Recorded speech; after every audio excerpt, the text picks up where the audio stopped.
Julie Juliette, sorcière de lumière, un peu dans le schwartz quand même.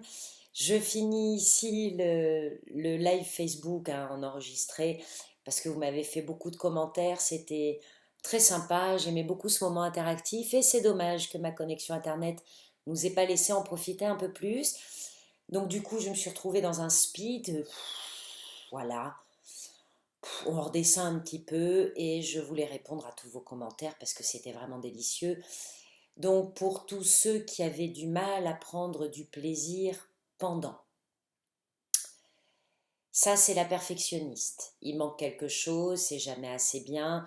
Ou comme nous l'avait fait remarquer, je crois que c'est Narou, coucou ma belle, j'organise et puis c'est jamais comme je voulais. Donc là on est vraiment dans le syndrome de la perfectionniste, le besoin de contrôler. J'en suis désolée. Pardon de vous la ramener une fois de plus. Donc on est sur comment se détendre. Bon, la première des questions à se poser, puis vraiment poser la voix haute. Lorsque ce que j'ai organisé pour prendre du plaisir ne se passe pas comme je l'avais prévu, est-ce que c'est pour autant désagréable? Est-ce que les interférences, le non prévu qui arrive, ne peut-il être sympathique? Après tout, l'imprévu n'est pas toujours quelque chose de dangereux, d'agressif. L'imprévu, c'est l'univers qui fait un petit coup de pichenette pour remettre un peu de justesse dans tout ça. Parce que s'il ne se passait que ce que l'on prévoit, comme on l'avait voulu, vous croyez pas qu'au bout d'un moment, on serait un peu dans l'ennui?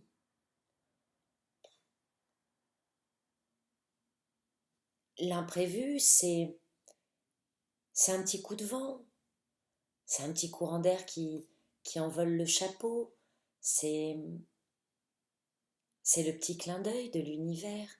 Faut vraiment le prendre comme ça, hein.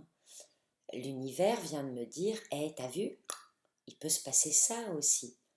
Alors si c'est désagréable, c'est juste pour nous montrer une blessure, quelque chose à guérir en nous. Mais si on prend un peu de recul, on peut s'apercevoir que ça peut être sympa aussi à vivre.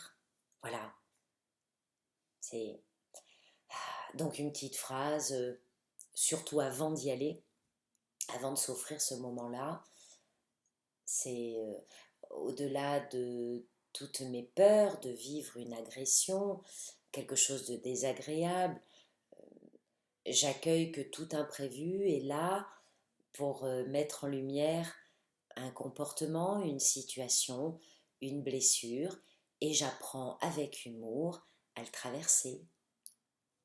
Voilà. Et ensuite, en deuxième partie, beaucoup se sont exprimés pour dire après. Prendre du plaisir sur le moment, ça va, mais alors après, donc comme je vous le disais dans la vidéo, il y a cette notion de mérite. Est-ce que j'y ai droit à ce plaisir?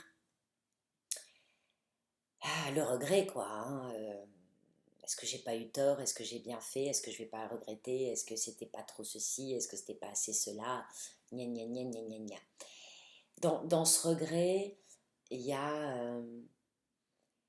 voilà, c'est ça que j'essayais de vous dire au moment du bug, la reconnaissance de l'épanouissement. Quelle est pour vous la valeur de l'épanouissement? Et ça a l'air anodin, mais c'est totalement essentiel.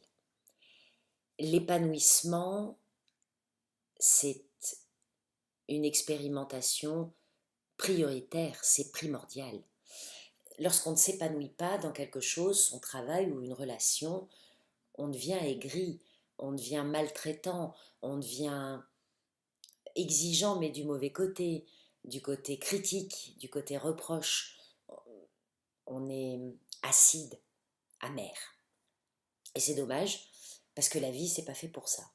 Franchement, hein, pas fait pour ça du tout. Donc, pour tous ceux qui ont le regret, l'après difficile, le vrai réalignement, il est dans je m'autorise à réajuster en moi, pour moi, la valeur personnelle de mon épanouissement, au-delà de tout ce qu'on a pu me raconter. Nos références sont souvent liées à notre famille. Regardez les membres de votre famille, lesquels sont épanouis. S'ils ne sont pas épanouis, leur relation au plaisir ne vous intéresse plus, vous coupez immédiatement les fusions, les ponts, enfin, les ponts, vous restez en contact, hein. Ce que je veux dire, c'est on coupe le lien qui nous oblige à faire comme eux. Tout de suite, on ne réfléchit plus. L'épanouissement, c'est inestimable parce que c'est ce qui fait la beauté de cette vie. À chaque fois que je m'épanouis, j'ai le goût de vivre. Parce que la vraie question, on n'a pas pu pendant le live, mais c'est maintenant qu'elle arrive, à quoi ça sert le plaisir dans la vie? À quoi ça sert de s'épanouir? À quoi ça sert d'être dans la joie? À savourer des instants merveilleux? Ça sert à quoi? J'attrape le tambour.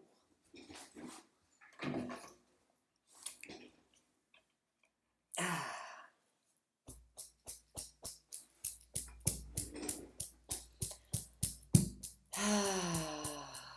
le plaisir, celui qui épanouit. Ne pas confondre avec le plaisir additif. Comment le différencier? Le plaisir additif est en valeur croissante. On en a besoin de toujours plus. Que ça soit la drogue ou l'affectif, hein. Ça se retrouve dans la relation. À quoi tu sers plaisir? Le plaisir, c'est l'essence de la vie. C'est ce qui fait avancer le moteur. À chaque fois que je prends du plaisir, j'ai envie d'y retourner. Je me suis prouvé que j'étais capable de le faire. J'ai relevé un défi personnel. J'y ai pris du plaisir.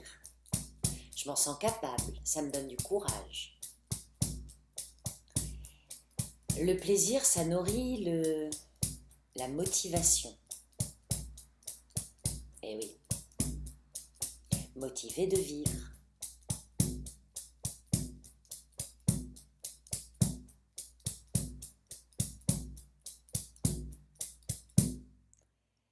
À chaque fois que je m'autorise du plaisir, j'alimente en moi les forces de vie.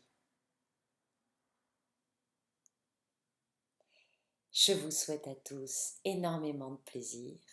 Merci de m'avoir écouté en 5 épisodes, hein. On est en 4 parties sur le live, la 5e est ici en enregistré. Je vous remercie, je vous souhaite à tous une très très belle fin de mois de mai pour un beau mois de juin où je vous parlerai des amours conditionnés. Dommage. À bientôt. Pensez à mon site aussi, juliejuliette.com, et à vous abonner à ma page pour recevoir les infos. À bientôt. Julie Juliette, sorcière de lumière qui craque sur le live. Aimez tous vos commentaires, merci beaucoup. Et je vais vous passer quelques petites phrases parce que